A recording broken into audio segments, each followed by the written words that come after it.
स्वामी सावरें बोल स्वामी। श्रीमान् वेंकटनाथार्य कवितार्किककेसरी वेदान्ताचार्यवर्यो मे सन्निधत्तां सदा हृदि ज्ञानानन्दमयं देवं निर्मलस्फटिकाकृतिम् आधारं सर्वविद्यानां हयग्रीवमुपास्महे अन्तर्ज्योतिः किमपि यमिनाम् अञ्जनं योगदृष्टेः चिन्तारत्नं सुलभमिहनः सिद्धिमोक्षानुरूपं दीनानादव्यसनशमनं दैवतं दैवतानां दिव्यं चक्षुश्रुतिपरिषदां दृश्यते रङ्गमध्ये लक्ष्मीनाथसमारम्भां नाटयामुनमध्यमाम् अस्मदाचार्यपर्यन्तां वन्दे गुरुपरम्पराम्। శ్రీయపతి అయిన భగవంతుడు రంగనాథ స్వామిగా అవతారం చేసి శ్రీరంగానికి వచ్చి ధర్మవర్మన్ లాంటి పెద్ద పెద్ద రాజులు కైంకర్యం చేశారు. దాని తర్వాత ఆళ్వార్లంతా నిన్న ఎంత మంగళాశాసనం చేశారో రంగనాథ స్వామికి నిన్న మనం చూసాం. అందులో నిన్న మనం చూసేటప్పుడు తొండరడిప్పుడి ఆళ్వార్, తిరుప్పానాళ్వార్, దాని తర్వాత ఆండాల్, పెరియాళ్వార్, నమ్మాళ్వార్ దాకా చూసాం. ఈరోజు మనం తిరుమంగై ఆళ్వార్ ఆయన రాజుగానే ఉన్నాడు. అప్పుడు తిరుమంగై మన్నన్, అటువంటి తిరుమంగై అనే చోటికి ఆయన రాజుగా ఉన్నారు. ఆ సమయంలో మొదటిలో ఆయన చాలా దొంగతనం చేసేవాడు. కానీ భగవంతుడి యొక్క దయ వల్ల మళ్ళా మన సంప్రదాయానికి వచ్చి ఎన్నో స్థలంలో మంగళాశాసనం చేశాడు. చాలా దివ్య దేశాల్లో చూస్తే తిరుమంగి ఆళ్వార్ మంగళాశాసనమే ఎక్కువ ఉంటుంది. కొన్ని గుడిలో 108 ఆలయంలో 50 దాకా తిరుమంగి ఆళ్వార్ మంగళాశాసనం చేసిన దివ్య దేశాలు. ఆయన పెరియ తిరుమడిలో బద్రికాశ్రమం నుంచి తిరుక్కురుంగుడి వరకు అన్ని దివ్య దేశాలు నార్త్ టు సౌత్ పూర్తిగా మంగళాశాసనం చేశారు. ఆయన పెరియ తిరుమడిలోనూ మొత్తంగా మన రంగనాథ స్వామికి 73 పాసురాలతో మంగళాశాసనం చేస్తున్నారు. ఆయన మంగళాశాసనమే కాదు, ఉత్సవాలు కూడా జరిపించారు. మనకు సప్త ప్రాకారం ఉంది. శ్రీరంగంలో చూస్తే మొదటి ప్రాకారం నుంచి చూస్తే 7 ప్రాకారాలు. ఆ 7 ప్రాకారాల్లో కొన్ని అది ఎప్పుడో కట్టింది కదా, అది కాలం మనం రాముడు ఉన్నటప్పుడే, శ్రీరాముడు ఉండేటప్పుడే అక్కడి నుంచి ఇక్కడికి వచ్చారు కాబట్టి త్రేతాయుగం, ద్వాపరయుగం, కలియుగం వరకు వచ్చేసాం కదా. అన్ని యుగాల్లో కొన్ని శిథిలమైపోయింది. అది గుడిలో కొన్ని ఇదైపోయింది. కాబట్టి 3వ ప్రాకారం తిరుమంగి ఆళ్వారే కట్టించారు. శ్రీరంగానికి తిరుమంగి ఆళ్వారు కట్టించిందే 3వ ప్రాకారం. దాన్ని తిరుమంగై సుట్రు అంటారు. అలా అప్పుడు కూడా ఆయనకి కట్టేదానికి కూడా డబ్బు లేదంట. ఆయన ముందు దొంగతనం చేసినారు కాబట్టి ఆయన ఒక బుద్ధ విగ్రహం, ఆ బుద్ధ విగ్రహం నుంచి ఎలాగైనా తీసుకొని వచ్చి ఈ యొక్క ప్రాకారాన్ని కట్టాలి అని ఆయన చాలా సంతోషం. మన రంగనాథ స్వామికి లేకుండా ఎందుకు అని నాగపట్నం కాడ ఒక మంచి బంగారు బుద్ధ విగ్రహం ఉండేది. కానీ ఆ విగ్రహాన్ని దొంగతనం చేసేదానికి వెళ్ళేటప్పుడు అది వాళ్ళు తీయలేకపోయారు. చాలా కష్టం. అది ఎవరు ఆ గుడిని కట్టారో వాళ్ళకే అది తెలుసు ఎలా అది తీయాలో అని. సరే అని తిరుమంగి ఆళ్వారు ఏం చేశారంటే తన యొక్క శిష్యుల్ని, మంత్రుల్ని పంపించి కనుక్కొని రా అంటే ఆ గుడిని కట్టిన వాడు సిలోన్ శ్రీలంకలో ఉన్నారని ఆయన అక్కడ వెళ్ళి బుద్ధుడిలాగా మాంక్ లాగా వేషం వేసుకుని వెళ్ళి ఇలా అయిపోయిందే, దొంగతనం చేసేసారు నాగపట్నంలో బుద్ధుడి శిలను అని చెప్పి ఏడ్చారంట. ఆయన అది ఎలా చేశారు అది వాళ్ళకి ఎవరికీ తెలియదు. ఆహా, ఈ కలికాలం ఎవరో తీసుకుని వెళ్ళిపోయి ఉండొచ్చు, దానికి కింద ఒక యంత్రం ఉంది, అది తిప్పి పైన యంత్రాన్ని తిప్పితేనే అది వస్తుందే, అది ఎలా తీశారో నాకే అర్థం కాలేదే అని ఆయన కూడా ఏడ్చాడంట. అప్పుడు విషయం తెలిసి తిరుమంగి ఆళ్వారికి వచ్చి చెప్పినాక ఆ యంత్రాన్ని తీసి, ఆ బుద్ధశిలని తీసి ఈ యొక్క ప్రాకారాన్ని కట్టారు అనేది చరిత్రం. అప్పుడు అందరూ అడిగారు, ఇలా దొంగతనం చేసి మనం ఒక ప్రాకారాన్ని కట్టొచ్చా వేరే గుడిలో వెళ్ళి అని అడిగేటప్పటికి బుద్ధుడు ఏం చెప్పాడు, ఆయన సన్యాసం, ఈ లోకమే శూన్యం అన్నాడు. ఆయనకి ఎందుకు మనకు బంగారాలు వెండిలో ఇవ్వాలి, మన రంగరాజస్వామి ఆయనే రాజు కాబట్టి ఆయనకే ఇవంతా ఉంటుంది అనేది అద్భుతంగా ఈ యొక్క మనం పగల్పత్తు రాపత్తు అనే ఉత్సవం శ్రీరంగంలో మనం చూస్తాం కదా, అది వైకుంఠ ఏకాదశి నుంచి ముందు 10 రోజులు తిరుమొഴി తిరునాళ్ అని అంటారు. వైకుంఠ ఏకాదశి నుంచి వచ్చే 10 రోజుల్ని తిరువాయిమొഴി తిరునాళ్ అని, ఈ 20 రోజులు పగల్పత్తు రాపత్తు ఈ ఉత్సవాన్ని మొదటి నుంచే రాపత్తు వేదంతో జరుగుతుంది. కానీ ఈ తిరువాయిమొழிని తిరుమొழிని ద్రావిడ ప్రబంధం కూడా వేదానికి సమం అని ఈ తిరుమంగయాళ్వార్ ఈ ఉత్సవాన్ని అక్కడ శ్రీరంగంలో మొదటిగా ఆయనే చేశారు. అటువంటి అద్భుతమైన ఉత్సవం. ఒక్కొక్క రోజు రంగనాథ స్వామి ఆ ఉత్సవానికి వచ్చేది, ఆళ్వార్ల ముందు అక్కడ అరయ్యర్ సేవ మంగళాశాసనం జరిగేదనేది ఈ 20 రోజులు అద్భుతమైన ఉత్సవం. అది కూడా ఆ కాలంలో నమ్మాళ్వారే మనకు 4000 దివ్య ప్రబంధం అన్ని మొత్తం మనకి ఇచ్చింది. కాబట్టి నమ్మాళ్వార్ ఆళ్వార్ తిరునగరిలో ఆయన యొక్క అవతారం జరిగింది. అక్కడ ఉన్న అర్చావతార రూపం, ఆ అర్చావతారంతోనే ఆయన మనకి దివ్య ప్రబంధాన్ని ఇచ్చారు. కాబట్టి అక్కడ నుంచి ఆ భగవంతుడిని నమ్మాళ్వారిని తీసుకుని ఇక్కడ శ్రీరంగానికి వచ్చి అక్కడ 20 రోజులు ఉత్సవాలు చేసి అక్కడ నమ్మాళ్వార్ తిరువడితుడు ఉత్సవం చివరి జరుగుతుంది. ఆ రోజు వరకు మళ్ళా దాని తర్వాత ఇక్కడ నుంచి ఆయన తీసుకెళ్లేవారంట. ఆ కాలంలో అలాంటి ఉత్సవం జరిగేది. దాని తర్వాత అక్కడి నుంచి నమ్మాళ్వారిని ఇక్కడ తీసుకొచ్చేదానికి ఎవరు లేరు. ఇటువంటి కాలంలో ఇక్కడ రోడ్డు అంతా వచ్చేసింది. కాబట్టి ఇప్పుడు ఇక్కడ శ్రీరంగంలో ఉండే నమ్మాళ్వారికే ఈ ఉత్సవం ఇప్పుడు కూడా జరుపుతున్నారు. అటువంటి అద్భుతమైన ఉత్సవాలు మనం నిన్న నుంచి ఆళ్వార్ల యొక్క మంగళాశాసనం చూస్తూ వస్తున్నాం. నిన్న చెప్పినట్టే 12 ఆళ్వార్లు అందరూ మంగళాశాసనం చేసింది అంటే రంగనాథ స్వామికి ఒక్కటే. ఆ 12వ మధుర కవి కూడా చేశారు అంటే నమ్మాళ్వారు చేసినప్పుడు పక్కన ఉన్నారు. కాబట్టి ఈ 12 ఆళ్వార్లు మంగళాశాసనం చేసేటట్టే అయింది. అలా నిన్న ఆళ్వార్ల యొక్క అద్భుతమైన మంగళాశాసనం కొన్ని ప్రబంధాలు మనం చూస్తూ వచ్చాం. అలాగే ఆచార్య సంప్రదాయం అని చూస్తే మన దాంట్లో లక్ష్మీనాథ సమారంభాం నాథయామున మధ్యమాం అస్మదాచార్య పర్యంతం వందే గురు పరంపర. మనకి మొదటి ఆచార్యులు నమ్మాళ్వారే మనకు శరణాగతి శాస్త్రాన్ని మనకు మొట్టమొదటిగా తిరువాయిమొழிలో చెప్పింది. కాబట్టి ఆ నమ్మాళ్వార్ తర్వాత నమ్మాళ్వారి యొక్క శిష్యులైన నాథముని, ఆ నాథముని ఆయన సంస్కృతంలో చాలా శాస్త్రాలు నేర్చుకొని ఉండేటప్పుడు ఆయనకి ఒకప్పుడు తోల్చేదంట, ఇలా మనకు తమిళ ప్రబంధంలోనే ఇటువంటి అర్థమయ్యేటట్టు ఇలాంటి శాస్త్రం ఉంటే అందరికీ ఉపయోగపడుతుంది కదా. ఎందుకంటే వేదం శాస్త్రం అంతా మహాజ్ఞానులకే అర్థమవుతుంది. అందరికీ అర్థమయ్యేలాగా సులభంగా మనకు తెలిసిన భాషలో ఉంటే చాలా బాగుంటుంది అని అనుకునేటప్పుడు ఆయన నాథముని గుడిలో ఉండేటప్పుడు అక్కడ కుంభకోణం నుంచి ఇద్దరు వచ్చేసి ఒకరోజు పాసురం పాడారంట. అటువంటి తిరుక్కుడందై అనే కుంభకోణ క్షేత్రంలో సారంగపాణికి మీద నమ్మాళ్వారు రాసిన 10 పాసురాల్లో చివరి పాసురం ఆయిరత్తిల్ ఇవై పత్తుం అంటే ఆ పాసురం 10 పాసురాలు మన సారంగపాణికి పాడి ఆ 10వ పాసురంలో ఆయన చెప్తున్నాడంట, నేను పాడిన 1000 పాటల్లో ఈ 10 ఈ యొక్క సారంగపాణికే అని సమర్పించేటప్పుడు ఆహా 1000 పాసురాలు ఉందా, ఇవంతా ఎవరికి తెలియదే, మనకి ఇప్పుడు ఇన్ని 10 పాసురాలు విన్నప్పుడే ఇంత అద్భుతంగా ఉంటే 1000 పాసురాలు ఇంకా ఎంత అద్భుతంగా ఉంటుందో. ఇది వేదానికి అర్థమయ్యేటట్టు మనకు ఉందే, ద్రావిడ వేదంగా ఉందే, ఇది మనందరికీ ఉపయోగపడుతుందే, ఇటువంటి పాసురాలు ఎలా అనేసి వాళ్ళనే అడిగారంట.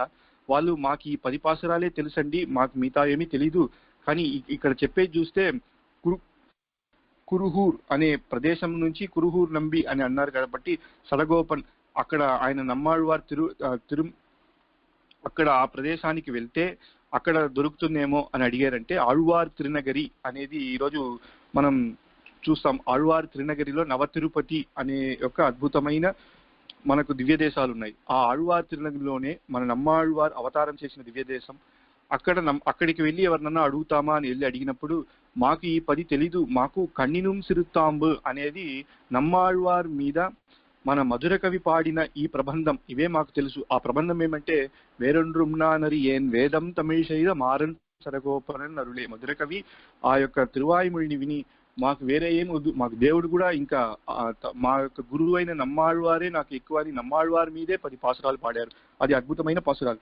మాకు అప్పుడు మధుర కవి మా వంశం ఆ వంశం వాళ్ళు ఏం చెప్పారంటే, ఇది రోజు చెప్పి ఇది ఎవరు ఈ తపస్సులాగా ఇది మళ్ళీ మళ్ళీ చెప్తారో వాళ్ళకి నమ్మాళ్వారే ప్రత్యక్షం అవుతారని చెప్పేసరికి మన నాథముని ఆ యొక్క తపస్సు ఆ యొక్క కఠినం సిరుతాంబు చెప్పి అప్పుడు నమ్మాళ్వారే తన అర్చావతార రూపంగానే ఈ యొక్క 1000 కాదు మొత్తం 4000 ఈ దివ్య ప్రబంధం మొత్తం 12 ఆళ్వార్లు చేసింది మొత్తం నాథమునికి ఇచ్చారంట. ఆయన చాలా సంతోషపడి ఇది అందరికీ వెళ్ళాలి, ఇది అందరికీ చెయ్యాలని మొట్టమొదటిగా శ్రీరంగ క్షేత్రానికి వచ్చి ఆయన సంగీతంలాగా అరయ్యర్ సేవ అని ఈ రోజు కూడా జరుగుతుంది. ఆ ప్రబంధాన్ని సంగీతంలాగా చేసి ఆ అరయ్యర్ సేవై అనేది ఆయనే మొట్టమొదటిగా ప్రారంభించారు. మన వేదాంత దేశికులు చెప్పేటప్పుడు కాలం వలంబురి అన్న నర్కాదల్ అడియవർക്ക് తాళం వழங்கி తమిళ్ మరై ఇన్నిసై తంద వళ్ళల్. తమిళ్ మరై అంటే తమిళ ప్రబంధమే, ఇది వచ్చేసి తమిళ్ వేదాన్ని తమిళంలో చేసింది.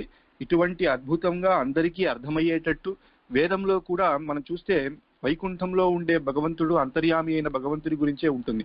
ఆ యొక్క భగవంతుడిని మనం నేరుగా ఇప్పుడు చూడలేము, మోక్షానికి వెళ్ళినప్పుడే చూడొచ్చు. కానీ ఈ ప్రబంధంలో ఈ యొక్క దివ్యదేశం, మనం ఈ దివ్యదేశాల్లో మంగళాశాసనం చేసిన పాసురాలు మొత్తం చూస్తే మనం ఈ రోజే వెళ్ళి వెంకటేశ్వర స్వామినో రంగనాథ స్వామినో ఈ రోజే మనం వెళ్ళి దర్శనం చేసేయచ్చు.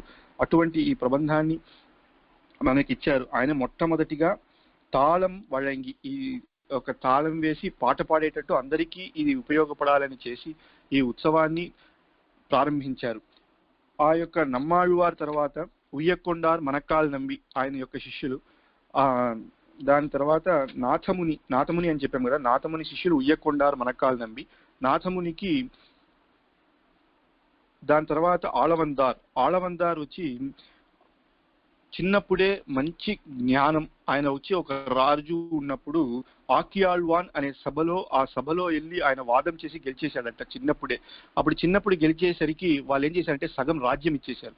కానీ ఇటువంటి శ్రీ వైష్ణవ సంప్రదాయంలో లేకుండా ఆయన రాజు అయిపోయి తన యొక్క పాత మొత్తం మరిచిపోయి ఆ సంప్రదాయాన్ని వదిలి రాజ్యాన్ని పరిపాలిస్తున్నారు. కానీ నాథమునికి చాలా కష్టమైందంట. ఎలాగన్నా ఆళవందాన్ని మన సంప్రదాయానికి తీసుకొచ్చి శ్రీరంగ క్షేత్రంలో రంగనాథ స్వామికి కైంకర్యం చేయించాలి, కానీ ఇలా రాజుగా అయిపోయారే అని చెప్పి తన శిష్యుని ఉయ్యకొండార్ మనక్కాల్ నంబి వీళ్ళిద్దరికీ చెప్పి ఎలాగన్నా మన ఆళవందార్ని మీరు మన సంప్రదాయానికి, శ్రీ వైష్ణవ సంప్రదాయానికి తీసుకురావాలని చెప్పినప్పుడు దాని తర్వాత మనక్కాల్ నంబి ఒకసారి వెళ్ళి మీ తాత నాథముని మీకోసం ఒక పెద్ద ధనం ఉంది, ఆయన మీకు ఇవ్వాలని చెప్పారు, అది పితృపైతామహం ధనం, వాళ్ళు మీ తాత ఇచ్చిన సొత్తు, అది మీకు ఇవ్వాలి అంటే ఆయన పెద్ద రాజు కదా, ఆయన దగ్గర లేని డబ్బా ఏంటి, ఆహా ఈ కాలంలో కూడా మీరు వచ్చేసి మీ తాత ఉన్న డబ్బు నాకు ఇవ్వాలి అనుకున్నారు కదా, అది మీరే తీసుకొని వెళ్ళిండొచ్చు, కానీ నా దగ్గరికి వచ్చారు కాబట్టి మీరే పెట్టుకోండి అని చెప్పారంట. కానీ మన కాలం ఇది అటువంటి ధనం కాదు, ఇది చాలా ఉపయోగపడే ధనం, మీకు నేను ఇవ్వాల్సిందే, మీ తాతగారు చెప్పారు కాబట్టి నాథముని గారు మేము మీకే ఇవ్వాలి అన్నప్పుడు, సరే దానికి నేను ఏం చేయాలంటే మీరు 18 రోజులు ఉండి భగవద్గీత నా దగ్గర మీరు ఉపన్యాసం నేర్చుకోవాలి అని చెప్పినప్పుడు ఆయన 18 రోజులు ఉండి భగవద్గీత ఆయన దగ్గర నేర్చుకొని దాని తర్వాత మీకు ఎక్కడ ఉంది ఆ కులధనం అంటే అక్కడి నుంచి తీసుకువెళ్ళి ఆయన్ని తంజావూరు, ఆ పక్క నుంచి శ్రీరంగపట్నం, అక్కడ కావేరి, అక్కడి నుంచి తీసుకెళ్లి మన సప్త ప్రాకారం శ్రీరంగానికి తీసుకువెళ్ళి ఆ ప్రాకారం లోపలికి తీసుకెళ్లి గరుడ మంటపం, దాని లోపలికి వెళ్ళినాక గాయత్రి మంటపం, ఆ యొక్క గాయత్రి మంటపం దాటితే ద్వయమంత్రం, అక్కడికి లోపలికి వెళ్తే రంగనాథ స్వామిని చూపించి ఈ యొక్క రంగనాథ స్వామియే మీ తాత మీకు ఇచ్చిన సొత్తు అని చెప్పేసరికి ఆయన రంగనాథ స్వామిని అలాగే అక్కడే ప్రభువై నేను ఇలా చేశానే, నేను రాజ్యంలో ఉండి మొత్తం మరిచిపోయానే, మీకు కైంకర్యం చేయాల్సిన ఈ సంప్రదాయాన్ని మరిచి నేను అక్కడ ఉండిపోయాను అని చెప్పి చాలా కష్టపడి ఇప్పుడు నుంచన్నా మేము సంప్రదాయం నేను చెయ్యాలి అని తాతగారు ఆయన ప్రారంభించిన ఈ అరయ్యర్ సేవను తానే స్వయంగా వచ్చి రాజుగా ఉన్నప్పుడు కూడా వచ్చి ఇటువంటి అరయ్యర్ సేవని ఆయన చేశారంట.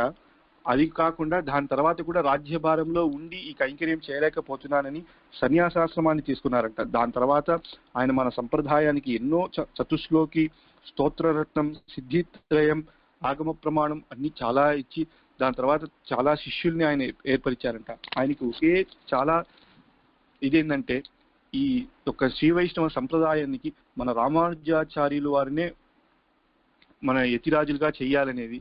ఆయన కాంచీపురంలో ఉన్నాడు, అప్పుడు చిన్నప్పుడు ఆయన ఎలాగన్నా ఇక్కడ తీసుకురావాలని కాంచీపురంలో వచ్చి వరదరాజ స్వామి దగ్గర ఆయనే ప్రార్థించారంట, ఈ యొక్క సంప్రదాయానికి మన రామానుజాచార్యులు మీరే ఎలాగన్నా చేర్చాలి అని. ఆ యొక్క వరదరాజ స్వామి దగ్గర శరణాగతి చేసిన దాని వల్లే ఆళవందార్ తర్వాత మనకు రామానుజాచార్య స్వామియే ఈ సంప్రదాయానికి ఆచార్యులుగా ఉన్నారు. వాళ్ళంతా అటువంటి రంగనాథ స్వామి దగ్గరే శ్రీరంగంలోనే ఉండి కైంకర్యం చేశారు. ఎలా ఆళ్వార్లు అందరూ కైంకర్యం చేశారు, ఆచార్యుల్లో కూడా అంతటి కైంకర్యం రంగనాథ స్వామికి చేశారు. దాని తర్వాత రామానుజాచార్యుల స్వామి వచ్చినాకనే శ్రీరంగంలో ఈ సంప్రదాయం మనం చేసిన రామానుజారి దివ్యాజ్ఞ వర్ధతాం అభివర్ధతాం అని ఆ యొక్క ఆగమ ప్రకారం ఈ యొక్క సంప్రదాయం ఎలా ఎలా ఉత్సవాలు జరపాలో అటువంటి ఆగమ ప్రకారంగా ఒక్కొక్కరిని నియమించి అక్కడ చాలా శ్రీ వైష్ణవులు ఉండేవాళ్ళు, వాళ్ళందరికీ ఒక్కొక్కరికి ఈ ఉత్సవం వీళ్ళకి అని చెప్పి అద్భుతంగా ఉత్సవాలు జరిపేవారంట. ఒకసారి రంగనాథ స్వామికి రాత్రి రామానుజాచార్య స్వామి వెళ్ళి దర్శనం చేసేటప్పుడు ఆయనకి జ్వరం వచ్చేసిందని. ఏంటి మీకే జ్వరమా అంటే, అవును రాత్రి నాకు ఇచ్చిన మజ్జిగన్నంలో కొంచెం చల్లగా ఉంది కాబట్టి నాకు జ్వరం వచ్చేసింది అన్నారంట. దేవుడికే జ్వరమా అని ఏం చెయ్యాలి అన్నప్పుడు ఆయన అక్కడ ఇంక నుంచి ఒక్కొక్కరికి ఆ మడపల్లి ఆ ఎక్కడ భగవంతుడికి చేస్తారో రాజవైద్యుడైన ధన్వంతరి స్వామిని అక్కడ ప్రతిష్ఠ చేసి ఈ యొక్క భగవంతుడికి వెళ్ళే ప్రసాదం మొత్తం ఆయన దగ్గర మొదటిగా చూపించిన వెంటనే అక్కడికి వెళ్ళాలి అని అటువంటి భక్తిగా ఒక్కొక్క కైంకర్యాన్ని చూసి చూసి జరిపారు. ఒక్కొక్క ఉత్సవాన్ని ఆళవందార్ స్వామి నాథమునులు ఎలా జరిపారో ఈ యొక్క శ్రీ వైష్ణవ సంప్రదాయ ప్రకారం అద్భుతంగా జరుపుకుంటూ వచ్చారు. ఒకప్పుడు కూడా చాలా మంది శ్రీ వైష్ణవులు అక్కడ ఉండేవాళ్ళు. దాంట్లో ఒక శ్రీ వైష్ణవుడు చాలా పేదరికంతో, చాలా ఆకలి, ప్రసాదం ఎక్కువ కావాలి అని ఒక రోజు గొడవ పడ్డాడంట గుడిలో. రామానుజాచార్యులు వచ్చి ఏమైందబ్బా అంటే, ఇలా నాకు 2-3 పిల్లలు ఉన్నారు, నాకు వీళ్ళు ఇచ్చే ఈ ప్రసాదం నాకు చాలట్లేదు, చాలా కష్టంగా ఉంది అన్నప్పుడు నువ్వేం బాధపడకు, నువ్వు నీ యొక్క చోట్లో ఉండి భగవద్నామ స్మరణ చేస్తూ ఉండు, ఆ ప్రసాదం నీకే దొరుకుతుంది అన్నాడంట. ఇది జరిగిన 3 నెలల తర్వాత మన భాష్యకారు రామానుజాచార్య స్వామి కావేరీకి వెళ్ళి కావేరీలో తీర్థ స్నానం చేసి అక్కడికి వచ్చేటప్పుడు ఆ యొక్క బ్రాహ్మణుని చూశారంట. ఏమైందయ్యా నువ్వు గుడి పక్కన కనబడట్లేదే, 3 నెలలు అయిందే నిన్ను చూడలేదే అంటే, స్వామి మీరు చెప్పారు కదా ఇంట్లో నుంచి కూర్చొని రంగనాథ స్వామి స్మరణ చేస్తూ నామస్మరణ చేస్తే చాలు అని, అలాగే చేస్తున్నాను, ఈ 3 నెలలు నాకు ప్రసాదం దక్కింది అన్నాను. రామానుజాచార్య స్వామికే ఆశ్చర్యం ఏంటంట, ఎలా ఇది అని గుడి దగ్గర వెళ్ళి ఎవరన్నా ఇక్కడ ప్రసాదం పంపిస్తున్నారా అంటే ఎవరు లేరు అన్నారట. ఎవరు వస్తున్నారు అంటే ఆ రంగనాథ స్వామియే ఆ యొక్క భాష్యకారుల యొక్క మాటను, ఆచార్యుల యొక్క మాటను సత్యం చేయాలి అని చెప్పి ఆయనే రోజు వచ్చి ప్రసాదం ఇచ్చారు అని. అటువంటి అద్భుతమైన వీళ్ళంతా అక్కడ కైంకర్యం చేస్తూ వాళ్ళు వచ్చారు. కోవిల్ ఒழுங்கு అని ప్రతిదాన్ని అక్కడ చేశారు. దాని తర్వాత తిరువరంగ తముదనార్ అనేది ఆయనే వచ్చేసప్పుడు గుడికి ఆ కాలంలో ఆ గుడికి మొత్తం ఈ సంప్రదాయానికి మొత్తం వాళ్ళే హెడ్ లాగా ఉంటారు. అప్పుడు ఈ యొక్క తిరువరంగ తముదనార్ ఎలాగైనా రామానుజాచార్య స్వామి బయట నుంచి వచ్చారు, ఆయన కాంచీపురం నుంచి వచ్చింది, ఆయన వచ్చి ఈ యొక్క క్షేత్రంలో ఆయన ఎందుకు ఆర్డర్ చేయాలి మొత్తం అని అనుకున్నప్పుడు ఆ తిరువరంగ తముదనార్కి ఆయన ఇంటికి మన కూరత్తాళ్వారిని పంపించి ఇలా ఒక రోజు ఉన్నప్పుడు ఆ కూరత్తాళ్వారి యొక్క అనుగ్రహం వల్ల ఆయన మంచి తెలుసుకుని రామానుజాచార్యులు వాళ్ళంతా చేసేదంతా ఈ కైంకర్యం భగవంతుని కోసమే అని చెప్పి ఆయనే వచ్చి దాని తర్వాత తిరువరంగ తముదనారే రామానుజ నూట్రంధారి చేశారంట. అటువంటి అద్భుతమైన విశేషాలతో ఈ ఉత్సవాలంతో జరుపుతూ వస్తున్నారు. అదే మనం నిన్న కూడా చూసాం, పంగుని ఉత్తరం రోజు మన భాష్యకారే మన గద్యత్రయం అనేది మన పంగుని ఉత్తరం రోజు రంగనాయకి అమ్మవారు రంగనాథ స్వామి ముందే శరణాగతి గద్యం, వైకుంఠ గద్యం, శ్రీరంగ గద్యం చేశారు. అటువంటి అద్భుతమైన ఉత్సవాలు జరిగి శ్రీరంగం శ్రీగా ఉండి ఉత్సవాలు జరిగే ఒక సమయంలో ఎలా చిన్న కష్టాలు వస్తుంది, అదంతా భగవంతుడు చేసే లీలలే.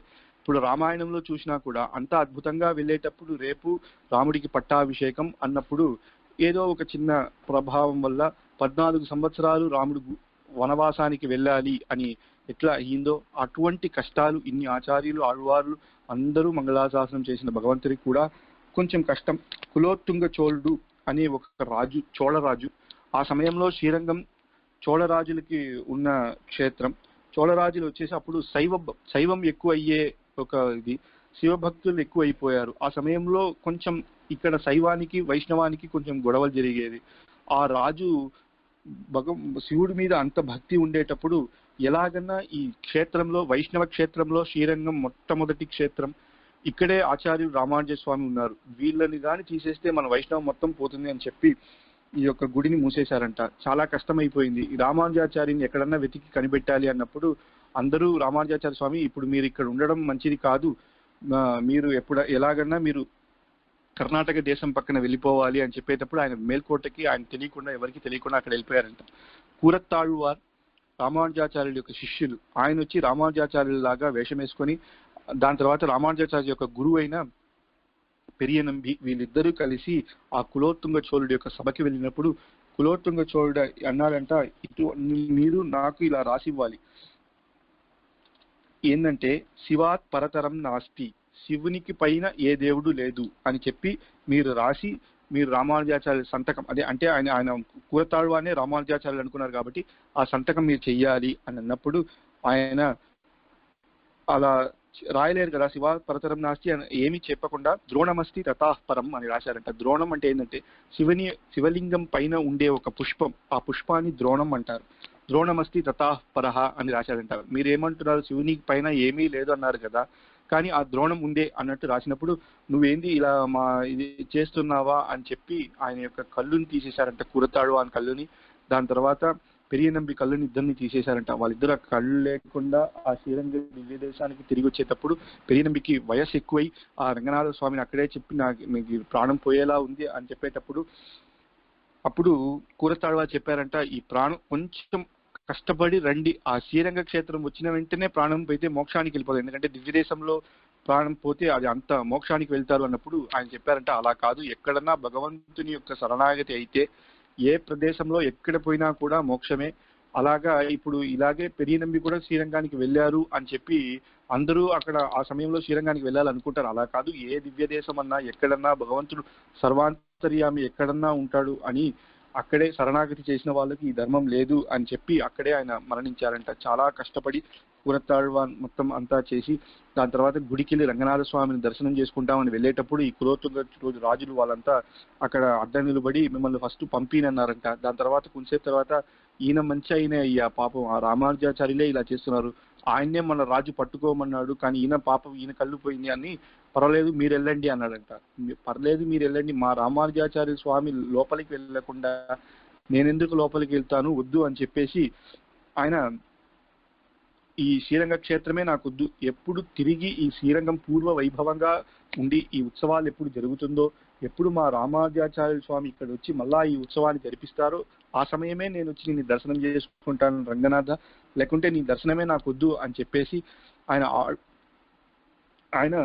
కల్లడహర్ అనే మధురైలో ఉండే దివ్యదేశానికి అక్కడికి వెళ్ళి పూజ చేస్తున్నారంట. ఆయనకి సుందరబాహు స్తవం అనేది ఆయన చేసి ఆ సుందరబాహు స్తవంలో చివరిగా ఆయన వేడుకుంటున్నారు. అందరూ అడిగారంట, మీకు కళ్ళు లేదు కదా, దేవుణ్ణి మీరు కళ్ళు అడగొచ్చు కదా, మీకు కళ్ళు లేదు కాబట్టి ఏమీ చూడలేకపోతున్నారు, భగవంతుని దర్శనం కూడా మీరు చేయలేకపోతున్నారు కదా, మీరు ఆ కళ్ళు అడగొచ్చు కదా దేవుడి కంటే. అప్పుడు దేవుడికి అడుగుతున్నారంట ఆయన, నాకు కళ్ళు ఇస్తే అది నాకే అది అడ్వాంటేజ్, కానీ ఈ శ్రీ వైష్ణవులకి కళ్ళైన ఈ యొక్క శ్రీరంగ క్షేత్రాన్ని ఇస్తే అందరికీ ఉపయోగపడుతుంది, అందరూ వెళ్ళి దర్శనం చేసుకుంటారు. అందువల్ల ఈ శ్రీరంగానికి ఈ శ్రీ వైష్ణవులకి కళ్ళు లేదంటే ఈ శ్రీరంగ క్షేత్రమే అని చెప్పి ఈ యొక్క శ్రీరంగాన్ని తిరిగి మాకు పూర్వ వైభవంగా ఆ రాజు దగ్గర నుంచి మనకు తీసి ఇవ్వాలి అని చెప్పాడంట. ఆ యొక్క శరణాగతి వల్ల భగవంతుడి చేసి ఆ యొక్క కులోత్తుంగ చోళుడు చనిపోయాడు. కులోత్తుంగ చోళుడి యొక్క కొడుకు మళ్ళా రాజు అయినాక ఆయనకి ఇదంతా అర్థమయ్యింది, మన తండ్రి చేసింది తప్పే అని చెప్పి తిరిగి తర్వాత రామానుజాచార్య స్వామి దగ్గరికి వచ్చి ఆయన క్షమాపణ అడిగి శ్రీరంగ క్షేత్రాన్ని పూర్వ వైభవంగా ఉత్సవాలు జరుగుతుంది అని. ఇటువంటి చాలా ఆచార్యులు మన కోసం కష్టపడి ప్రాణత్యాగం చేసి తన కంట్లను అంతా వదులుకొని అలా కష్టపడిన దానివల్లే ఈరోజు ఇక్కడ మనం ఈ యొక్క శ్రీరంగ దివ్యదేశం గురించి భగవంతుని గురించి రెండు మంచి మాటలు వింటున్నామంటే, ఈ చరిత్రలు వింటున్నామంటే ఆ రోజు ఆచార్యులు చేసిన ఆ ప్రాణత్యాగాలే. అటువంటి కష్టం వచ్చిన సమయం దాని తర్వాత పూర్వ వైభవంగా జరిగింది. ఇప్పుడు కూరతాళ్వార్ గురించి మనం చూస్తూ వస్తున్నాం. కూరతాళ్వార్ మహాభక్తుడు. ఆయన కాంచీపురంలో ఉన్నప్పుడు 1000 మందికి అన్నదానం చేశారు. అటువంటి మంచి ధనికుడు. కానీ ఒకరోజు వరదరాజస్వామి అక్కడ పెరిందేవి తాయారు అమ్మవారు ఇద్దరు మాట్లాడుకుంటూ ఉన్నారంట. రాత్రి 11 అయ్యింది. ఈయన ఒక అన్నదానశాల మూసారంట. మూసేటప్పుడు ఆ శబ్దం వచ్చింది. అప్పుడు పెరిందేవి తాయారు అమ్మవారు అడిగారంట వరదరాజస్వామి, ఏంది ఆ శబ్దం అంటే, అది కూరతాళ్వార్ ఆయన ఆ భోజనశాలలో నుంచి వచ్చే శబ్దం. ఆహా, 11 దాకా ఇంతమంది వస్తారా ఒక రోజు, 1000 మంది అంటే ఎంత పెద్ద ధనికుడో అన్నాడంట. అది తిరిగొచ్చి నమ్మి విని ఆ యొక్క కూరతాళ్వార్ దగ్గర వెళ్ళి, నిన్న ఏం మాట్లాడుకున్నారు తెలుసా, వరదరాజస్వామి మీ గురించి చెప్పారు, మీలాంటి ధనికుడు ఎవ్వరు లేదని. నన్ను ధనికుడు అన్నదానికన్నా రామానుజాచార్యుల యొక్క శిష్యులు అని అనుకోవడమే కదా గొప్ప. నా దగ్గర ఈ డబ్బు ఉన్నందువల్లే భగవంతుడు ఏదో డబ్బు ఉంది కాబట్టి నన్ను మెంచుకున్నాడు, అలా కాదు, భక్తుడని చెప్పాలి అని చెప్పి అన్ని అక్కడే ఆ ఊర్లో ఉండే వాళ్ళందరికీ ఇచ్చేసి తన యొక్క డబ్బులు మొత్తం ఇచ్చేసి ఆయన శ్రీరంగ క్షేత్రానికి వచ్చి అక్కడే ఉండిపోయారంట. రోజు పొద్దున ఉంచవృత్తి అంటే అక్కడ ఒక్కొక్క బ్రాహ్మణుడి వాళ్ళ ఇంట్లో వెళ్ళి బియ్యం తీసుకొని వచ్చి వాళ్ళ ఇంట్లో నుంచి వెళ్ళి ఆ మంత్రం చెప్తూ వెళ్ళి అక్కడ వాళ్ళు ఇచ్చే దాని యొక్క బియ్యంలో తీసుకొని వచ్చి ఇంట్లో వంట చేసుకొని తింటారు. అట్లా ఉన్న ఉంచవృత్తి తీసుకుంటూ ఉండేవారంట. అప్పుడు ఒక సమయం ఆయన పొద్దునే గ్రంథం చదువుతూ ఆ సమయం మర్చిపోయారు. ఆ రోజు వాళ్ళ ఇంట్లో ఏమీ లేదు, తినడానికి కూడా ఏమీ లేదు.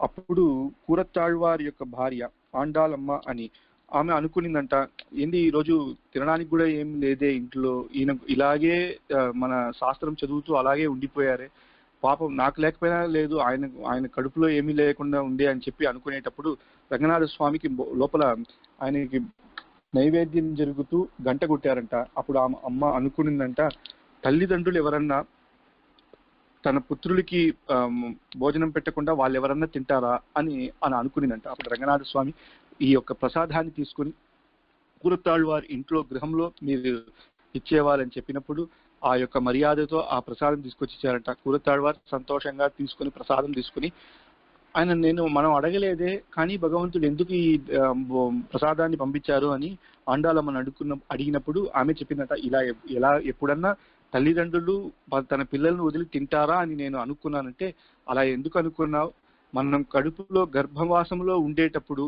మనకి ఎవరన్నా తిండి పెట్టారా, కానీ ఆ యొక్క కడుపులో మనం ఉండేటప్పుడే ఆ జీవుడికి ఎలా ఆహారం ఉంటుందో ఈ యొక్క జంతువులు ఇవన్నీ అదంతా అడుగుతుందా, అందరికీ ఆహారం ఎలా పెట్టాలో ఆ సర్వేశ్వరుడైన భగవంతుడు ఈ సృష్టి చేసిన వాడికి తెలియదా, ఇది మనం అడిగే మనం చెప్పాలా, మన అమ్మా నాన్న దగ్గర వెళ్ళి నాకు ఆకలి వేస్తుంది తినాలి అని మనం అడగాల, వాళ్ళకి తెలియదా ఇది, అలా అడగొద్దు అని అన్నాడంట. ఆ ప్రసాదం తిన దాని వల్ల వాళ్ళకి 2 పుత్రులు పరాశర భట్టర్ వేదవ్యాస భట్టర్ అని 2 జన్మించారంట.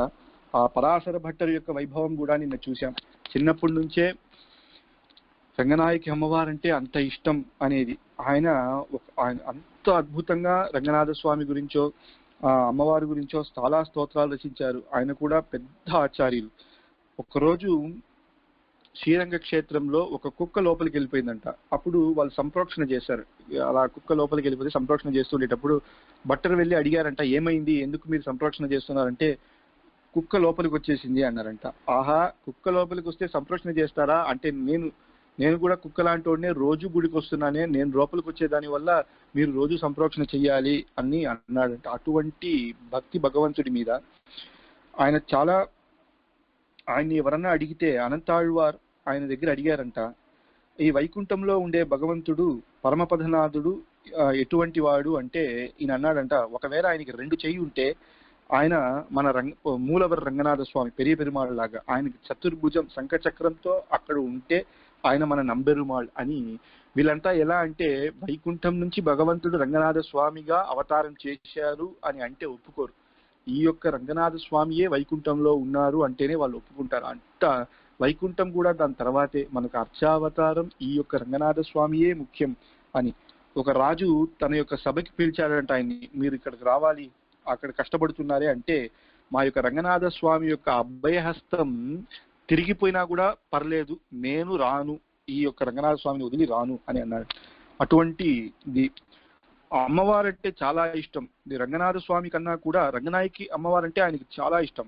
అప్పుడు రంగనాథ స్వామి ఒకసారి అడిగారంట, నువ్వు ఏందయ్యా ఎప్పుడు అక్కడే ఉన్నావు, ఆ పక్కే జరుగుతున్నావు, నా పక్క రావు, నా సన్నదికి రావు అని. ఒకరోజు ఆయన మోహిని అవతారంలోనే రంగనాయకి అమ్మవారు ఎలాగా అలంకారం చేసుకుని వస్తుందో అలాగే అలంకారం, అది వైకుంఠ ఏకాదశికి ముందు రోజు మనం చూడొచ్చు. రంగనాథ స్వామి అలాగే రంగనాయకి అమ్మవారి యొక్క అలంకారంతోనే ఆయన ఆ రోజు వస్తారు. అప్పుడు చూసి, ఇప్పుడు చూడు నేను మీ యొక్క అమ్మవారి లాగా ఉన్నానా అంటే ఆయన అన్నాడంట, అంతా బాగానే ఉంది, కానీ మా రంగనాయకి అమ్మవారి యొక్క కంట్లో కనబడే ఆ దయ మీ దగ్గర లేదు అని అన్నారంట. అటువంటి అద్భుతమైన స్వామిలు ఆచార్యులు అక్కడంతా వైభవంగా చేస్తూ వస్తూ ఉండే సమయంలో, దాని తర్వాత మళ్ళా స్వామి వేదాంత దేశికుల యొక్క కాలం. ఈ యొక్క స్వామి వేదాంత దేశికులు రంగనాథ స్వామికి శ్రీరంగానికి చేసింది ఎన్నో విషయాలు. శ్రీరంగంలో తమిళ ప్రబంధం చెప్పకూడదు అనేది కొంతమంది వాదన చేశారు. సంస్కృతంలోనే ఉండాలి, ఆగమ ప్రకారంలో సంస్కృతంలోనే ఇక్కడ వేదమే చెప్పాలి, తమిళ ప్రబంధం అంతా ఇక్కడ చెప్పకూడదు అని చెప్పేశారంట.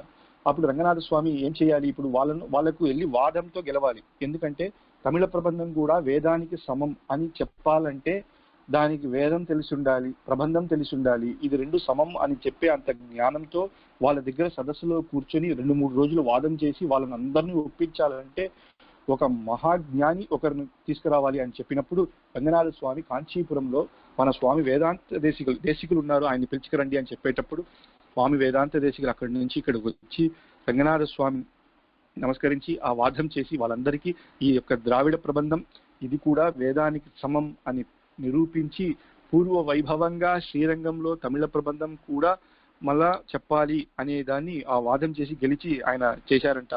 చాలా సంతోషపడ్డారు అందరూ. ఎందుకంటే శ్రీరంగానికే గొప్ప ఏంటంటే మనం నిన్నే చూసాం, అన్ని ఆళ్వార్లు మంగళాశాసనం చేసిందే. ఆ యొక్క రాపత్తు పగల్పత్తు ఉత్సవం, ఇటువంటి ఉత్సవాలు లేకపోతే ఇంక శ్రీరంగంలో ఇంకా ఏమీ లేదు.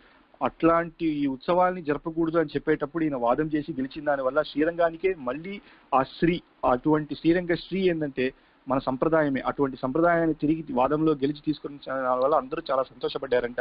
అప్పుడు స్వామి వేదాంత దేశికులు నేరుగా రంగనాథ స్వామిని దర్శనం చేసుకునేటప్పుడు రంగనాథ స్వామి ఆయనకి ఒక బిరుదు ఇచ్చాడంట, నువ్వు ఇక నుంచి వేదాంతాచార్యులు అని. ఆ వేదాంతాచార్య అంటే వేదాంతాచార్యుడు అనేది భగవంతుడి యొక్క నామం. ఎందుకంటే మొట్టమొదటిగా సృష్టి చేసినప్పుడు బ్రహ్మకి వేదాన్ని తానే స్వయంగా ఆయన ఉపదేశం చేసిన దాని వల్ల భగవంతుడికి వేదాంతాచార్యుడు అనేది ఒక నామం ఉంది. ఆ నామాన్ని ఇంక నుంచి నువ్వే వేదాంతాచార్యుడు అని మన స్వామి వేదాంత దేశికులకి ఆ యొక్క బిరుదు ఇచ్చినాక చాలా సంతోషంగా వచ్చి రంగనాయకి అమ్మవారి వెళ్ళి దర్శనం చేసేటప్పుడు రంగనాయకి అమ్మవారు అడిగారంట, మీ స్వామి ఏం చెప్పారు అంటే వేదాంతాచార్యులు అని చెప్పారంటే, అదేందయ్యా నువ్వు వేదానికి ఒకటి ఆచార్యుడా ఏంటి? లేదు, నువ్వు సర్వతంత్ర స్వతంత్రుడు, సర్వజ్ఞానానికి సర్వం ఎటువంటి దానికన్నా నువ్వు చాలా సర్వతంత్ర స్వతంత్రుడు అనే బిరుదు ఇచ్చారంట. చాలా సంతోషపడి ఆ రోజు నుంచి అమ్మవారి యొక్క గుడి ఆ సన్నద్ధి ముందే స్వామి వేదాంత దేశికుల యొక్క సన్నది కూడా ఉంటుంది. శ్రీరంగంలో ఈ రోజు కూడా మనం చూడొచ్చు. నేరుగా వెళ్ళి అమ్మవారిని నమస్కారం చేసి ఎదుటిగానే మన స్వామి వేదాంత దేశికుల యొక్క సన్నది. దాని తర్వాత ఆయన అక్కడే ఉండి చాలా మంది ఆయనకి వేదాంతాచార్యులు సర్వతంత్ర స్వతంత్ర అని బిరుదు వచ్చింది. తన శిష్యులంతా ఆయన్ని కవితార్కిక సింహం అని పిలుస్తారు. అంటే కవి ఆయన చాలా కవి. తర్కం అంటే వాదం చేసేటప్పుడు లాజిక్ అంటారు. తర్కం అనేది లాజిక్ గా కూడా ఆయన మాట్లాడతారు. ఎందుకంటే కవులకి కవిగా ఉండే వాళ్ళకి తర్కం తెలిసి ఉండాలని అవసరం లేదు, తర్కం తెలిసి ఉండే వాళ్ళకు కవిగా ఉండాలని అవసరం లేదు. కానీ వేదాంత దేశికులు ఈ రెండిట్లోనూ మహాజ్ఞానం, కవితార్కిక సింహం అని. అప్పుడు ఒక ఆయన వచ్చేసి ఆయన దగ్గర, సరే తర్కంలో నువ్వు వాదంలో మంచిగా మాట్లాడావు, గెలిపించావు, అంతా సరే, నిన్ను కవి అని మీ శిష్యులు అంటున్నారే, నాకు నువ్వు ఒక రాత్రి లోపల 1000 శ్లోకం చేసి చూపియాలి అన్నారంట. ఆయన స్వామి అన్నారంట, నేను ఎందుకయ్యా, నాకు కావాలంటే ఈ బిరుదు నువ్వే తీసుకో, నాకొద్దు. నేను ఇంకొకరికి చూపించాలి, నా జ్ఞానాన్ని వేరే వాళ్ళకి చూపించాలి అనేదంతా నాకు లేదు. నేనేదో భగవంతుడి యొక్క భక్తి తీసుకుంటూ ఆయన కైంకర్యం చేస్తూ ఉంటాను, వద్దు అన్నారంట. లేదు నువ్వు చూపించాల్సిందే, నిన్ను ఎలా వాళ్ళు కవితార్కిక సింహం అని అంటారు అన్నప్పుడు ఆయన ఇవంతా నాకు వద్దు అని చెప్పి గుడి లోపలికి వెళ్ళేటప్పుడు ఆ యొక్క అర్చకులు ఆ చఠారిని శతకోపాన్ని తన తల మీద పెట్టినప్పుడు ఆయనకు ఒక శబ్దం వచ్చిందంట, జల్ అని. ఆ యొక్క రంగనాథ స్వామి యొక్క చఠారి తన యొక్క తల మీద పెట్టినప్పుడు అప్పుడు ఆయనకు అర్థమైందంట, మనం ఎన్నో స్తోత్రాలు రాశాం, భగవంతుని యొక్క ఆపాది చూడం అనేది పాదం నుంచి భగవంతుని యొక్క శిరస్సు వరకు మొత్తం వర్ణించామే, కానీ ఆ పాదుక భగవంతుడు వేసుకునే ఆ పాదుకని గురించి మనం వర్ణించలేదే అని అద్భుతంగా పాదుకా సహస్రం అని అదే ఒకే రాత్రిలో చేసి ఆయన చూపించారంట. ఆ వాదానికి వచ్చినవాడు కవి అని నన్ను క్షమించాలి, ఈ ఒక చిన్న రాత్రిలో ఒక 4 గంట సేపులోనే ఈ యొక్క 1000 పాసురాలు ఇంకా ఈ జన్మలో ఎవ్వరూ చేయలేరు, మీరు కవితార్కిక సింహమే, నన్ను క్షమించాలి అని చెప్పి ఒప్పుకున్నారంట. అట్లా ఆ 1000 పాసురాలు అద్భుతంగా రంగనాథ స్వామికి ఆయన చేశారు. ఆ యొక్క పాసురంలో ఆయన అద్భుతంగా చెప్తున్నారు ఒకటి, ఈ రంగనాథ స్వామి క్షీరాబ్ది నుంచి బ్రహ్మలోకంకి వచ్చారు, బ్రహ్మలోకం నుంచి అయోధ్యకు వచ్చారు. కానీ అయోధ్య నుంచి ఈ యొక్క శ్రీరంగం వచ్చినాక అక్కడే ఆగిపోయారంట. దీని తర్వాత శ్రీరంగం నుంచి వేరే ఎక్కడికన్నా వెళ్తారా అంటే స్వామి వేదాంత దేశంలో చెప్తున్నారు ఎక్కడికి వెళ్ళరు అని. కానీ ఇక్కడ ఎందుకు వచ్చారు అంటే ఈ యొక్క పాదుకనే కదా ఆ యొక్క శ్రీరంగాన్ని దాటి శ్రీలంకకి వెళ్ళి వెళ్ళేటప్పుడు విభీషణుడు ఆ పాదుక అక్కడే ఆపేసిందంట విభీషణుడిని, ఇక్కడే ఉండాలి అని. అటువంటి ఈ పాదుక వల్లే రంగనాథ స్వామి ఇక్కడే ఉన్నారు అని. అటువంటి పాదుక ఆయన చెప్తున్నారు, నా యొక్క చివరి కాలంలో నా యొక్క ప్రాణం పోయేటప్పుడు అప్పుడు ఆ సమయంలో ఆ రంగనాథ స్వామికి మనం చెప్పాం, ఆ రంగనాథ స్వామికి ఆయన వచ్చే ఆ అద్భుతంగా ఉంటుంది. ఈ యొక్క పాదుకాదేవి నిన్ను నేను నమస్కరిస్తున్నాను, నా యొక్క అంతిమ కాలములో నువ్వే ఆ రంగనాథ స్వామిని నా మనసులోకి తీసుకొని వచ్చి నాకు దర్శనం ఇప్పించాలి అనేది అటువంటి అద్భుతమైన ఈ పాదుకా సహస్రాన్ని చేస్తున్నారు. అలాగే మనం చూసాం, ఎంతో కష్టపడి ఆ కులోత్తుంగ చోళుడి కాలంలో మనం చాలా కష్టపడి మళ్ళా ఈ గుడిని తీసుకొచ్చింది. అలాగే ఇంకొక కష్టం వచ్చింది, మొఘల్ రాజు అటువంటి రాజు మాలిక్ కఫూర్ అనే ఆ సమయంలో వాళ్ళందరూ అక్కడ వచ్చి గుడి మొత్తం కొట్టేస్తారంట. హిందూ మతం ఉన్న గుడి అంతా కొట్టేసేవాళ్ళు. ఆ యొక్క భగవంతుడు ఆ యొక్క లోపల ఉండే భగవంతుని అంతా తీసేసి ఆ బంగారం మొత్తం డబ్బులంతా తీసుకుని వెళ్ళే సమయం. అటువంటి కాలంలో ఈ రంగనాథ స్వామిని కాపాడాలి, ఏం చేయాలి అనుకున్నప్పుడు ఆ రాజు ఆ యుద్ధానికి వస్తున్నాడు, శ్రీరంగానికి ఇంకో 3 గంటల సేపట్లో వచ్చేస్తాడు అనే సమయంలో స్వామి వేదాంత దేశికులు ఇంకా ఏం చేయాలో అర్థం కాకుండా ఈ యొక్క కల్తిరై అంటారు, అంటే ఒక రాయి లాగా మొత్తం ఆ రూమ్ మొత్తం మూసేసి అక్కడ భగవంతుడే లేనట్టు మొత్తం ఆ మూలవర్ విగ్రహం మొత్తం మూసేసి అక్కడ ఏమీ తెలియకుండా ఉత్సవ విగ్రహాన్ని తీసుకుని అక్కడి నుంచి వెళ్ళిపోయారంట. చాలా ప్రదేశాలకి కష్టపడి తీసుకొని వెళ్ళారు. అక్కడ జ్యోతిష్కోడి, సెంజికోటై, తిరుకోవిలూరు, తిరుమలై అని మొత్తం మనకు 2 ముఖ్యం, ప్రమాణం ముఖ్యం, ప్రమేయం ముఖ్యం. ప్రమాణం అంటే ఏంటంటే భగవంతుడి గురించి మనకి తెలిపేవన్నీ ప్రమాణం. ఏది ప్రమాణం? భగవంతుడు మనకి ఎలా తెలుసు అంటే అమ్మ లేకుండా నాన్న ఎలా తెలుసు? మన అమ్మ చూపిస్తేనే వీళ్ళు నాన్న అని తెలుసు. అటువంటి భగవంతుడిని మనకు చూపించేది ఏంటంటే వేదం, శాస్త్రం, ఇతిహాసం, పురాణం, శ్రీభాష్యం లాంటి ఇదే మనకు ప్రమాణం. అటువంటి శ్రీభాష్యానికి శృతప్రకాశిక అనేది భగవద్ రామానుజాచార్యులు చేసిన శ్రీభాష్యానికి శృతప్రకాశిక అనేది అర్థం దానికి ఉంది. అటువంటి దాన్ని ప్రమాణం ఆ సమయంలో అదంతా కూడా వాళ్ళు అటువంటి పుస్తకాలను చూస్తే అగ్గిలో వేసేస్తారంట. కాబట్టి చాలా కష్టపడి దాన్ని కాపాడాలి. ఎలా కాపాడాలో మన ఆ యొక్క దాన్ని ప్రమేయాన్ని కాపాడాలి. ప్రమేయం ఎవరంటే మనం ఈ యొక్క వేదంలో తెలుసుకునేది ఏది? భగవంతుడే, సాక్షాత్ భగవంతుడు ఒక్కడే అని. ఆ భగవంతుడు ఎవడు? రంగనాథ స్వామి. రంగనాథ స్వామిని కాపాడాలి. ఇటువంటి సంప్రదాయంలో మనకు వచ్చే ఈ ప్రమాణాన్ని కాపాడాలి. కాబట్టి అక్కడ స్వామి వేదాంత దేశికులు ఈ యొక్క ప్రమాణాన్ని శృతప్రకాశికాన్ని కాపాడాలని ఆయన ఆ యొక్క శృతప్రకాశికాన్ని తీసుకొని అక్కడ పిల్లెలోకాచార్య అనే స్వామి, ఆ యొక్క స్వామి రంగనాథ స్వామి యొక్క ఉత్సవ విగ్రహాన్ని తీసుకుని వాళ్ళ శిష్యులతో పాటు ఆ యొక్క పరిగెత్తారంట. ఎక్కడికో వెళ్ళి జ్యోతిష్కోడి, సెంజికోటై, తిరుకోవిలూరు, తిరుమలై, మన తిరుమలకే రంగనాథ స్వామి అక్కడే కొన్ని రోజులు ఉన్నారు. ఎందుకంటే కొండ మీదకి ఎవరు రారు. అటువంటి కొన్ని సమయాల్లో కూడా వీళ్ళు మొఘల్ రాజులు వచ్చేసారని చెప్పి కొండ నుంచి దూకేశారంట. దూకేటప్పుడు కూడా భగవంతుని తన హృదయంలో పెట్టుకుని వెనక పక్కగా దూకారంట. వాళ్ళు అలా మరణించారు చాలా మంది. తాను మరణించినా పర్వాలేదు, భగవంతుని ఎలాగన్నా కాపాడాలని ఆ యొక్క ప్రదేశంలో భగవంతుడికి చేయాల్సిన నైవేద్యం, పూజలు కూడా జరపాలి. కానీ ఏముంది, ఎటువంటి భగవంతుడు, ఎటువంటి ఉత్సవాలు జరిగాయి, ఎన్నో ఆయనకి ఈ అడవిలో చూసేసరికి వాళ్ళకి కంట్లో నీళ్ళు వచ్చిందంట. అడవిలో ఏం దొరుకుతుంది? ఏదో ఒక పండు, ఎక్కడో ఉన్న అడవిలో ఒక తీర్థం, అది తీసుకొని నైవేద్యం చేసినప్పుడు వాళ్ళ కంట్లో నీళ్ళు వస్తుందంట. అప్పుడు పిల్లెలోకాచార్య అనే ఆచార్యుడు ఆ రంగనాథ స్వామిని చూసి, ఇది నీకు తగదయ్యా, ఇది నువ్వు లీలగా చేస్తున్నావు, కానీ మాకెంత కష్టంగా ఉంది, నిన్ను ఈ చెట్టు కింద పెట్టుకొని ఈ యొక్క పండు సమర్పించడానికి, దీన్ని చూడ్డానికి నా జీవితమా, నాకొద్దు, నా ప్రాణాన్ని నువ్వే తీసుకొని అక్కడే మరణించారంట. అటువంటి చాలా మంది మరణించి అక్కడి నుంచి మళ్ళా మన తిరుమలకి తీసుకొచ్చి కొండపైనకి ఎప్పుడు ఆ సమయంలో ఎవరు రారు. అది కాకుండా అది వరాహ క్షేత్రం. కొండ మీరు తిరుమలలో చూస్తే కూడా చాలా శిల్పాల్లో వరాహస్వామి ఉంటారు. ఆ యొక్క మొఘల్ రాజులు ఆ వరాహాన్ని చూస్తే వాళ్ళు ఏం చేయరు, అది వాళ్ళకి మంచి పాజిటివ్ సైన్. మనకి ఎలా ఆవో వాళ్ళకి ఆ వరాహం. కాబట్టి అటువంటి గుడిని వాళ్ళు కొట్టరు. అది కాకుండా కొండకాకు ఎక్కడమే తెలియదు, అది ఎక్కడో ఉంది, మనకు ఆ సమయంలో రోడ్లు ఏం లేవు. కాబట్టి అక్కడ రంగనాథ స్వామిని పెట్టుకుని అక్కడే పూజ చేశారంట చాలా రోజులు. ఈ రోజు కూడా మనం తిరుమలలో రంగనాయకి మంటపం అనేది చూడొచ్చు. మన మోహిని అవతారం అక్కడి నుంచే జరుగుతుంది. అలా చాలా కష్టపడి ప్రాణత్యాగం చేసి వెళ్ళారు. అప్పుడు స్వామి వేదాంత దేశికులు సత్యాకాలం అని కర్ణాటకలో ఆ శుత ప్రకాశికాన్ని తీసుకొని అక్కడే ఉన్నారంట. అక్కడ చూస్తే సత్యాకాలంలో ఈ రోజు కూడా ఆ దివ్యదేశం ఉంది. సత్యాకాలం కర్ణాటక మైసూరు నుంచి పక్కన ఉంది. ఆ యొక్క చాలా గ్రామం అది. అక్కడ వరదరాజస్వామి చిన్న గుడి ఒకటి ఉంది.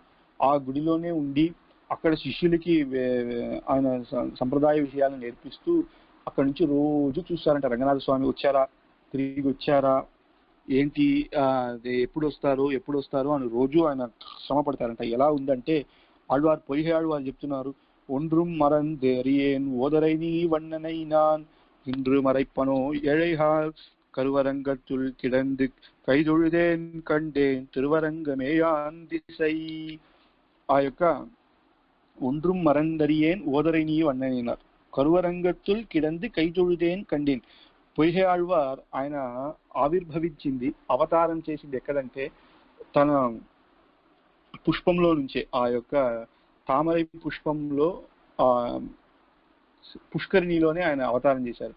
ఆయన చెప్తున్నారు, గర్భవాసంలో ఉండేటప్పుడే కూడా నేను ఎలా ఉన్నానంటే నా చేయి నిండు నమస్కారం చేస్తూ శ్రీరంగం గుడి ఏ పక్క ఉందో ఆ పక్క నుంచి ఉన్నాను అని.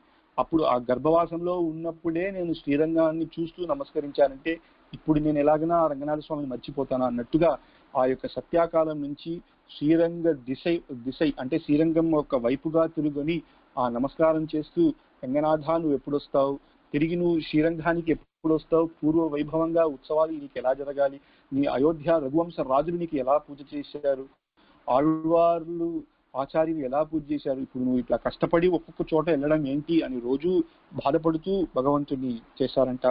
ఆ సమయంలో గొప్పనారియన్ అని ఒక రాజు, సెంచికోటై అనే ప్రదేశంలో ఒక రాజు, ఆయన చెప్పారంట, నేను వెళ్ళి యుద్ధం చేసి మళ్ళా శ్రీరంగంలో రంగనాథ స్వామిని తిరుపతి నుంచి తీసుకుని వెళ్ళి నేను శ్రీరంగంలో మళ్ళా పునరుద్ధారణ చెయ్యాలి అని చెప్పినప్పుడు అప్పుడు అందరూ అడిగారంట, ఇలా స్వామి వేదాంత దేశికులు ఇలా సత్యాకాలంలో ఉన్నారు, ఆయన దగ్గర ఆశీర్వాదం తీసుకొని మీరు వెళ్తే విజయం దొరుకుతుంది అని చెప్పేటప్పుడు ఆయన ఆ సత్యాకాలానికి వచ్చి స్వామి వేదాంత దేశికులు నమస్కరిస్తే, వేదాంత దేశికులు ఆ కాలంలో క్షత్రియులే కదా యుద్ధం చేస్తారు, ఈయన వెళ్ళి యుద్ధం చేయలేరు, ఈయన ఆచార్యులు కాబట్టి ఆయన ఒక స్తోత్రం రాసిచ్చారంట, అభీతిస్తవం అనే స్తోత్రం. ఆ స్తోత్రాన్ని నువ్వు రోజు చెప్పుకొని వెళ్ళు, ఈ యుద్ధంలో నువ్వు గెలుస్తావు అని చెప్పి ఆ స్తోత్రం అద్భుతమైన స్తోత్రం. అది ఇప్పుడు కూడా అందరూ అభీతిస్తవం అని అందరూ, కానీ ఎవరంతా రోజు చెప్తారో వాళ్ళకి భయం అనేదే ఉండదు. అభీతిరిహయజ్జుషాం యదవధీరితానాం భయం భయాభయ విదాయినో జగతి ఎన్ని దేశే స్థితాః. రమాశకముది అద్భుతమైన ఈ రంగనాథ స్వామి మీద ఆయన ఈ యొక్క స్తోత్రాన్ని రాశారు. భయం అనేది ఎవరికి తెలియదు. అటువంటి అభీతిస్తవం రంగనాథ స్వామి మనకున్నాడు కాబట్టి మనకెందుకు బాధ అని అంటున్నారు. ప్రమాదయిత రంగభూరమణ కృష్ణ విష్ణో హరే త్రివిక్రమ జనార్దన త్రియుగనాథ నారాయణ ఇతీయ శుభధాన్య పటేతి నామధేయాని తే నతసేమవస్యత నరకపాత భీతి కుతః. ఎవరు ఒకరు రోజు కృష్ణ రామ త్రివిక్రమ జనార్దన అని చెప్తారో అటువంటి వాళ్లకు ఎవరి యొక్క నామ సంకీర్తనం ఎప్పుడు తన యొక్క హృదయంలో వస్తుందో నతస్య యమవస్యత, అటువంటి వాళ్ళ దగ్గర యముడు కూడా పక్క కూడా రాదంట. నరకపాత భీతిష్కుత, ఆ నరకంలో కూడా వాళ్ళు కూడా ఇలాంటి స్త్రీ వైష్ణవులు ఎవరి నోట్లో భగవన్ నామం వస్తుందో వాళ్ళని చూసి భయపడతారు. అటువంటి మన యమరాజే భయపడినప్పుడు వీళ్ళు ఎంత మాత్రం అని చెప్పి ఆ యొక్క దేవుడా నీకు శరణాగతి చేస్తున్నాను, మీకు శరణాగతి చేసి నువ్వే మమ్మల్ని కాపాడి తిరిగి పూర్వ వైభవంగా మీరే మాకు దయ చూపించి మమ్మల్ని గెలిపించి మీరే శ్రీరంగానికి రావాలి. మేమనేం లేదు, మనం అనుకుంటున్నాం మనం దేవుడికి కైంకర్యం చేస్తున్నాము అనేది, కానీ భగవంతుడే మన యొక్క హృదయంలో ఉండి చేయిస్తున్నాడు. ఇప్పుడు ఎంత పెద్ద రాజన్నా కూడా ఎవరన్నా అనుకోండి నేనే ఈ ఉత్సవం జరిగిందంటే దీనికి కారణం నేనే అని అంటారు, కానీ అది కాదు. మన వల్ల వాళ్ళు ఆ భగవంతుడు మనల్ని పెట్టి చేయిస్తున్నారు. మనం ఏదో జన్మలో చేసిన పుణ్యం వల్ల మన ద్వారా చేయిస్తున్నారు. కాబట్టి భగవత్ సంకల్పం లేకుండా ఏమీ జరగదు. అది దయాశతకంలో స్వామి వేదాంత దేశికులు అద్భుతంగా చెప్తున్నారు. అక్కడ చెప్పేటప్పుడు వీణా విశేషమివ వెంకట శైలనాథ అంటున్నారు. ఈ యొక్క దయాశతకం నేను చేశాను అనుకోవద్దండి. ఇప్పుడు ఒకరు వీణ వాయిస్తున్నారంటే వీణ బాగుందని చెప్తారా, వాయించేవాడు బాగా వాయించారని చెప్తారా?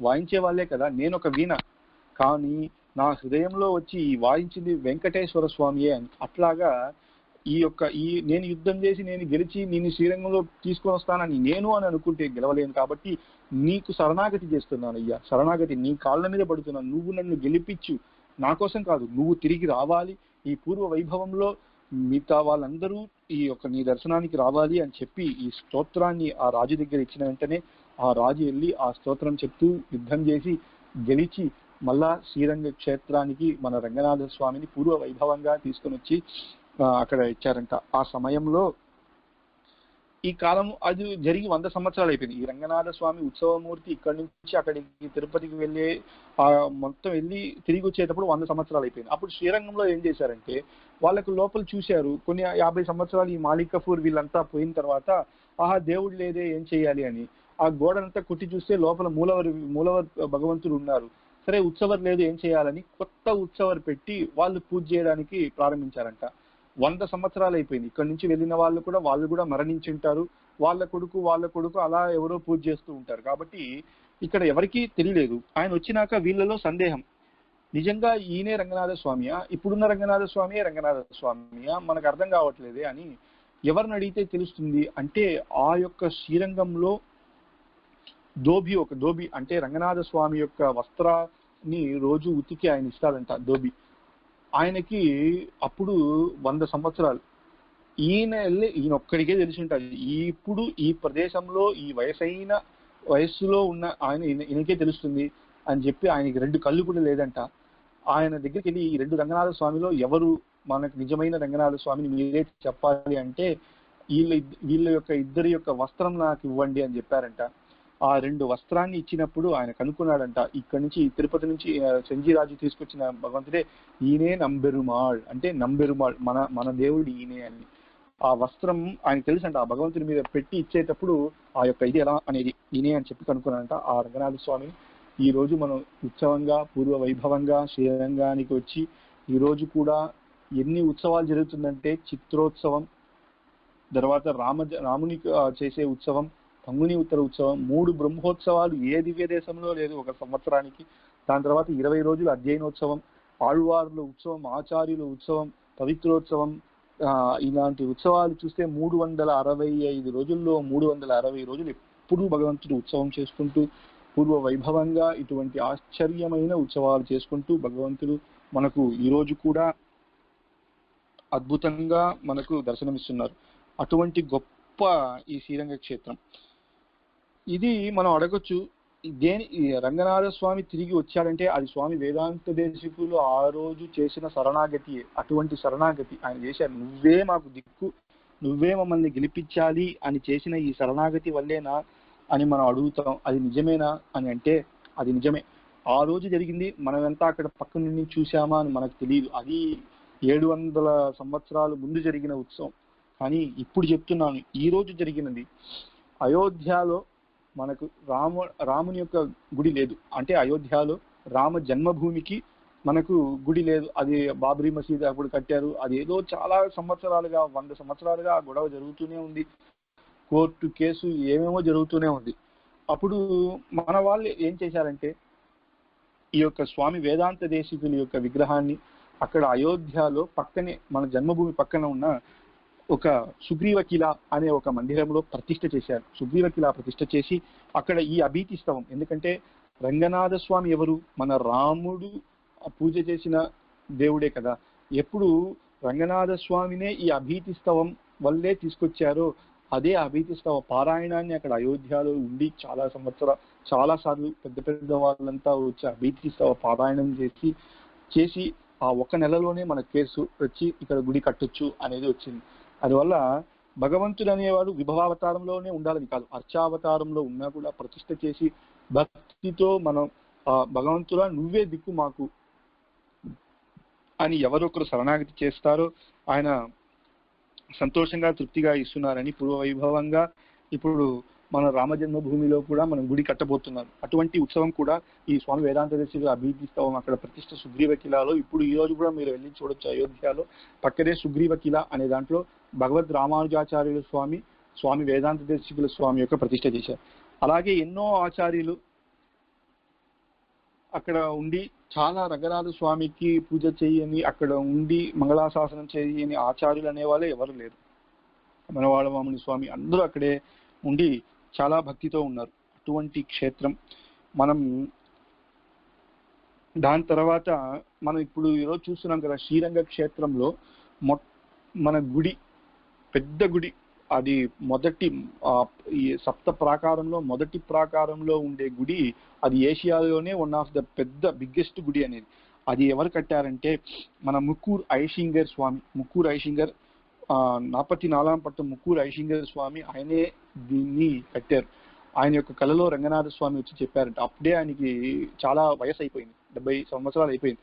అప్పుడు రంగనాథ స్వామి ఈ యొక్క గుడిని తిరుమంగి ఆళ్వారే కట్టలేకపోయినారు. ఆయన దొంగతనం చేసి లోపల ఒక ప్రాకారమే కట్టగలిగారు. కానీ రంగనాథ స్వామికి పెద్ద గుడి కట్టాలి, ఈయనే కదా మొదటి దివ్యదేశం, పెద్ద ప్రాకారం మొదటిలో పెద్ద గుడి కట్టాలి అనేది ఆయనకి చాలా ఆశ. ఆ సమయంలో కట్టలేకపోయారు. కానీ ఆ ఆశ మనసులో ఉండింది కాబట్టి ఆయనే మళ్ళా ఈ ఐషింగర్ ద్వారా మనకు వచ్చి రంగనాథ స్వామి కళలో ఇలా నువ్వు గుడి నిర్మాణం చేయాలి అన్నప్పుడు చాలా కష్టపడి ఇప్పుడు ఈ రోజు ఒక పొలిటీషియన్స్ కూడా చేసేది కూడా కష్టం. అంత పెద్ద ఏషియాలోనే బిగ్గెస్ట్ అంటే ఆయన అందరి దగ్గర వెళ్ళి అడిగి గవర్నమెంట్ దగ్గర అంతా మొత్తం పర్మిషన్ తీసుకొని ఆయన అది కట్టించారు. అదే మనకు ఈ రోజు కూడా రంగనాథ స్వామి చూస్తే ఆ గుడిని మనం వెళ్ళి చూడొచ్చు.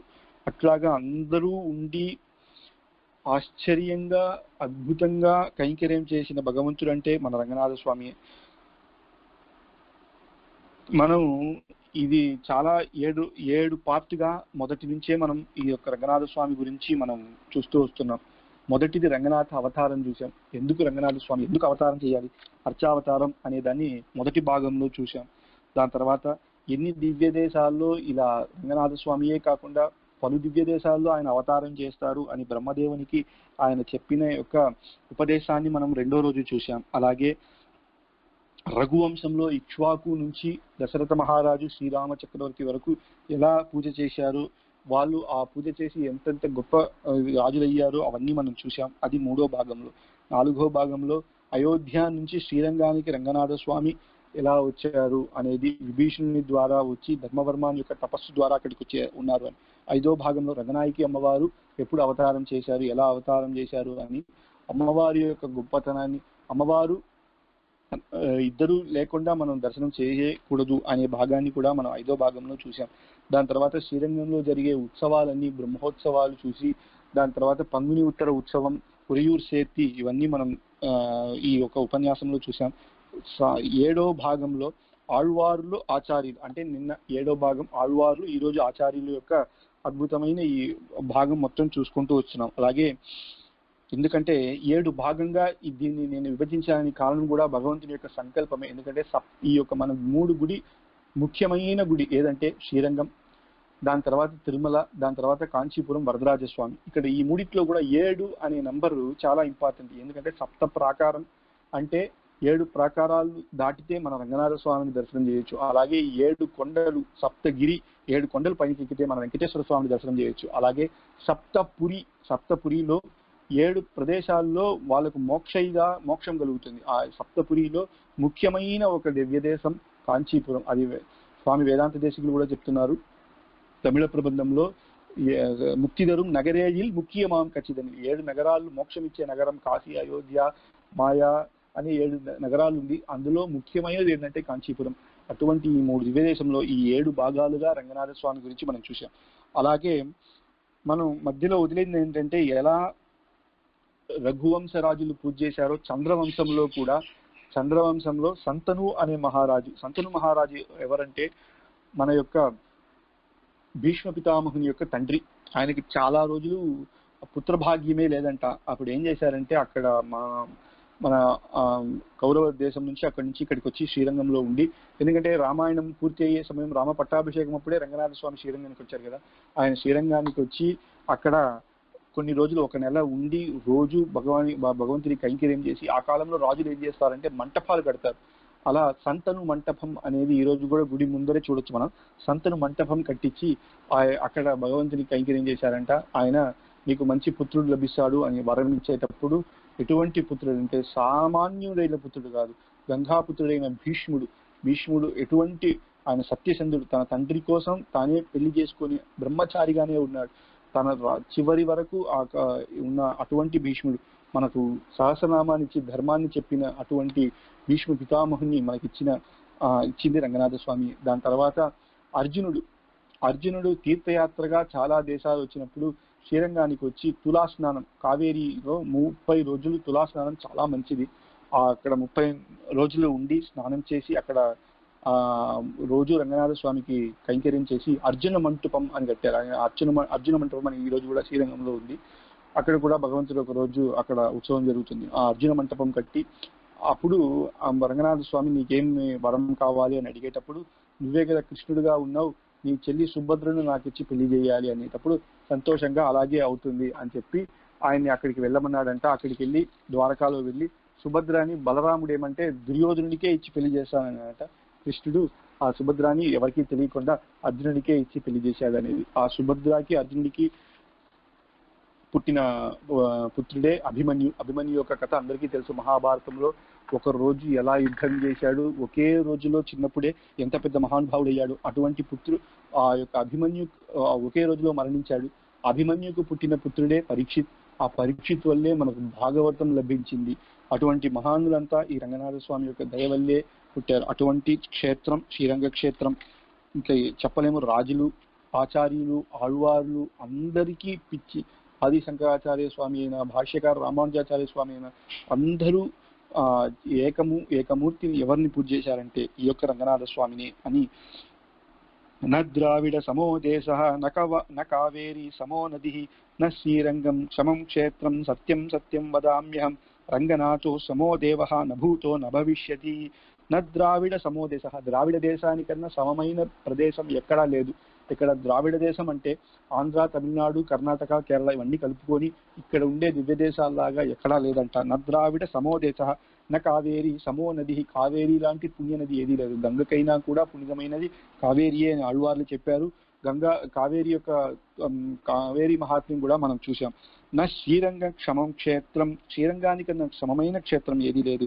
సత్యం సత్యం వదామ్యహం రంగనాథో సమో దేవ, రంగనాథుని యొక్క గొప్ప భగవంతుడు ఎవరు లేదు. నభూతో న భవిష్యతి, ఇటువంటిది మనం చూడనే లేదు అని నిన్న కూడా మనం చూసాం.